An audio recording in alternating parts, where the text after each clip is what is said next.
Bonjour. Aujourd'hui, je vais faire la correction de l'exercice. L'exercice 2, série 3 de la thermodynamique 2018-2019.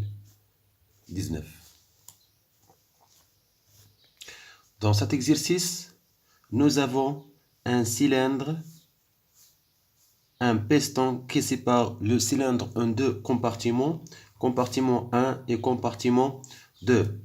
Le compartiment A, il est sous la pression P0 de volume V0 et à la température T0. De même pour le compartiment 2. Le compartiment 1 contient un mol de gaz parfait, ou aussi pour le deuxième compartiment. La section du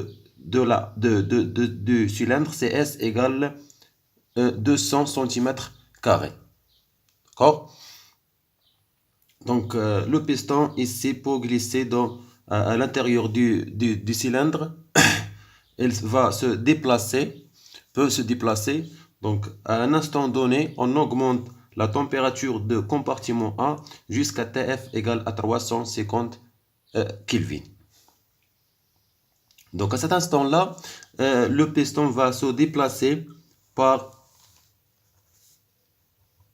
une distance que je vais l'appeler X. X. Donc, il va devenir ici.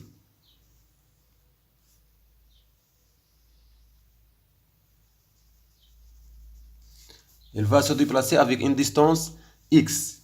Donc X. D'accord? Donc, je peux, après qu'on augmente la température TF à 350 Kelvin, le système va être en équilibre. Donc, j'attends l'équilibre. Donc, à l'équilibre, le piston est en repos. Donc, la somme des forces appliquées au piston est égale à 0 selon le principe d'inertie.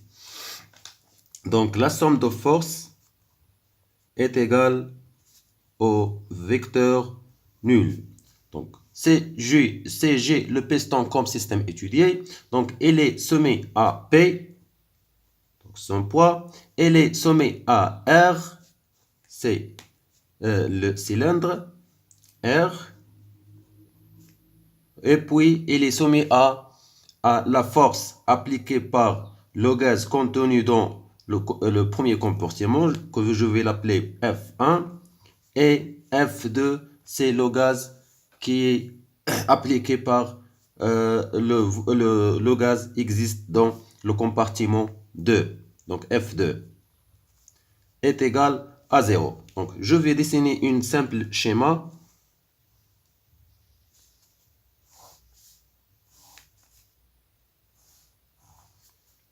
Voilà le piston. Il est initialement ici. Après, il se déplace avec une distance X. Donc, voilà, c'est l'axe OX.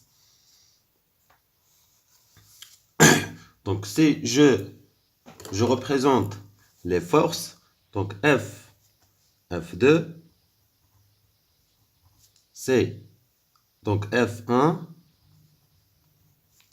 P, je prends donc P et R. Donc, si je projette ma relation sur l'axe OX, donc pour R, c'est 0, pour P, c'est 0. Donc, 0 plus 0 plus F1. Donc, F1, c'est F. C'est F. La projection de F1, c'est F. 1. Pour la projection de F2, c'est deux modules F2, mais le sens est opposé à OX. Donc, c'est moins F2 est égal à 0. Donc, F1 est égal à F2. Donc, F1 et F2 sont des forces pressantes. Ce sont des forces pressantes. Or, on a pour une force pressante, P, la pression est égale à F sur S. Donc, la section, ou bien la surface pressante, c'est S. C'est S. C'est la surface du piston. D'accord? Donc pour F, c'est F est égal à P fois S. Donc pour F1, on a, pour F1, on va écrire P F1 fois S. Pour F2, on va écrire P F2 fois S. D'accord? Donc S s'en va avec S. Il reste que PF1 est égal à PF2. Donc, la pression dans le compartiment 1 sera égale à la pression dans le compartiment 2. Ceci, c'est pour la première question. Pour la deuxième question. Pour la deuxième question, on va déterminer la distance x avec laquelle le piston va se déplacer. Donc, après le déplacement du piston, le volume de compartiment 1 va augmenter avec un volume V', que je vais l'appeler V'. Donc, c'est le volume V'. Donc, je rappelle que le volume d'une cylindre, c'est V qui est égal à S sur la surface de la base. S fois L, c'est la longueur de cylindre ou bien la hauteur de la cylindre. D'accord? Donc, pour ce volume-là, donc le volume c'est S, donc V' va être égal à S fois, au lieu de L, j'ai ici, la hauteur c'est X fois X. D'accord? Donc, je vais appliquer l'équation d'un gaz parfait pour la première compartiment et la deuxième. Pour la première compartiment, sa pression à l'état final, c'est PF1. Sa volume, c'est VF1. Et il contient 1 mol d'un gaz parfait fois R fois TF1 qui est à 350 Kelvin. Donc je peux l'appeler TF parce que la température de compartiment 2 va ne pas changer. Donc, donc PF1 elle est égale à N fois R fois T F sur VF1. D'accord? Pour le compartiment 2. Donc, je vais écrire PF2 fois VF2 est égal à nRT0. T0 parce que la température n'est pas changée dans le compartiment 2. Donc PF2 est égal à nRT0 sur VF2. D'accord?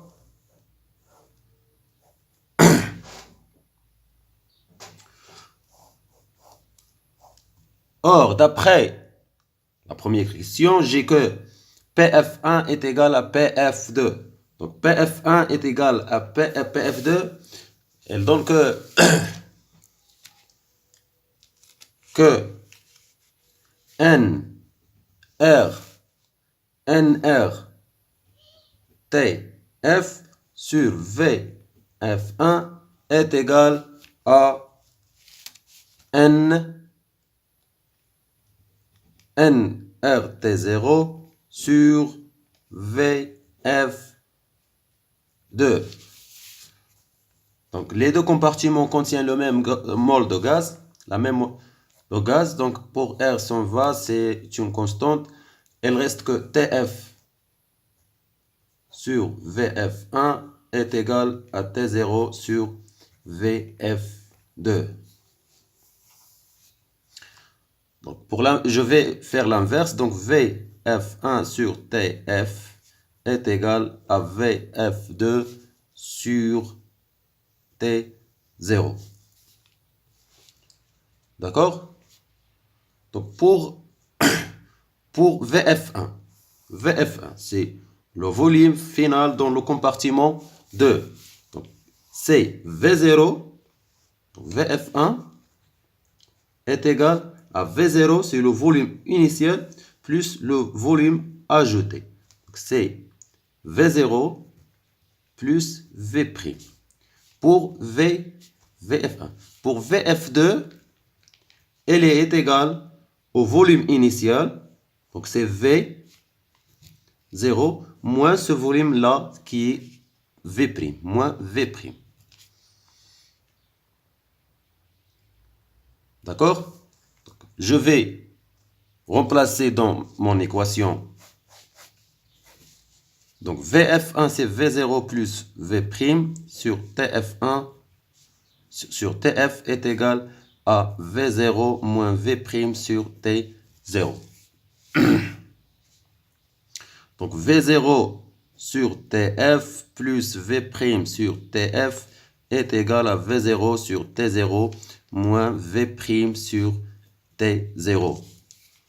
Donc, je vais sortir V'. Donc V' fois 1 sur TF plus 1 sur T0 est égal, donc c'est V0 fois V0 sur T0, donc c'est 1 sur T0 moins 1 sur TF. D'accord? Donc V', elle est égale à V0 fois T0 moins 1 moins TF moins 1 sur TF moins 1 plus T0 moins 1. Donc je peux faire une application numérique, après je sors V0. Donc V' est égal, donc une application numérique, après je reprends, donc V' est égal à S fois X. D'accord? Donc GS c'est 200 cm², donc c'est 200 cm². D'accord? Donc je vais sortir X, donc X va être égal à V' sur S. Après que j'ai déjà trouvé V' par une application numérique, je peux la remplacer et la diviser par 200 cm². N'oubliez pas de convertir le volume V0 en centimètres cubes. Donc V0, il est égal à 10 litres. Je dois la multiplier fois 10 à la puissance moins 3 est égal à 10 fois 10 moins 3 centimètres cubes. Et merci pour votre attention.